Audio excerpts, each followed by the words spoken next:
Տարվա ամփոփիչ ասուլիսի ընթացքում ֆինանսների նախարարը հայտնեց, որ Հայաստանի տնտեսական զարգացմանը նպաստել է նաև տեղեկատվական տեխնոլոգիաների ոլորտի ցուցանիշները։ Չնայած ՏՏ ոլորտի դրական ցուցանիշներին, մասնագետները փաստում են, որ տեղեկատվական տեխնոլոգիաների ոլորտում գրանցված աշխատատեղերի ակտիվ աճը դադարել է։ Հատկապես Ռուսաստանից Հայաստան եկած ընկերությունները դադարեցրեցին իրենց գործունեությունը, քանի որ գնաճային միտումներ արձանագրվեցին եւ տների ու տարածքների վարձակալության գները բարձրացան։ Հիմնականը երևի գների տանկություններ, այսինքն իրենք որ այստեղ եկան, Հայաստանում խնդիրներ ունեին հարմարվելու հետ եւ սպասում էին, որ ինչ-որ դեպքում գները մոսկովյանից ավելի բարձր են եւ դա իրենց համար ընդունելի չէր։ Պաշտոնական վիճակագրության համաձայն անցած տարվա նոյեմբերին տեղեկատվական տեխնոլոգիաներում զբաղված է եղել 32021 մարդ, որից 31720-ը մասնավոր հատվածում։ Մասնավոր հատվածում է հիմնականում տեղ ունեցել աշխատողների կրճատումը, շատ ավելի մեծ քանակությամբ, քան պետականում արձանագրված ավելացումն է։ Այստեղ արժույթի թանկացման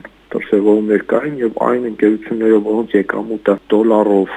եվրոյով էր, այսինքն արտաքին միջոցներից էին սնվում, իրենք բավական լուրջ խնդիր ունեցան դրամի արժևորման ու այս ընդհանուր գների բարձրացման ֆոնին։ Պես որ իրենք այլևս չեն կարողանում բավական մրցունակ ինչ-որ աշխատավարձեր ու պայմաններ առաջարկել։ Չնայած այն հանգամանքին, որ կառավարությունը որոշեց պետական բյուջեից ֆինանսական աջակցություն ու փոխհատուցում տրամադրել ոլորտի ընկերություններին, դրանից սակայն իրավիճակը շատ չփոխվեց։ Եղան կազմակերպություններ, որոնք գումարները ստացան, հետո փակվեցին կամ դադարեցրին իրենց գործունեությունը։ Արդյունքում պետական բյուջեի միջոցները փոշիացվեցին, չծառայելով իրենց նպատակին։ Կառավարությունը էլի որոշակի արտոնություններ էր տվել, ինչ-որ մասերի նույնիսկ վարկերով էր օգնել, այնպես որ վարկեր գրանտներ կարծեմ այսպիսի է։ Դրանց հետ կապված նույնիսկ որոշակի սկանդալներ կան, որ ընկերություններից 1-2-ին կառավարությունը օգնել էր, իսկ իրենք այդ պայմանագիրը ստանալուց անմիջապես հետո փակվել էին։ Տնտեսական առումով Հայաստանում տեղափոխված բիզնեսի ու մասնագետների համար աշխատելու պայմաններն այդպես էլ չբարելավվեցին։ Տեղեկատվական տեխնոլոգիաների ոլորտի կազմակերպություններում զբաղված աշխատողների քանակն անցած տարվա նոյեմբերին կրճատվեց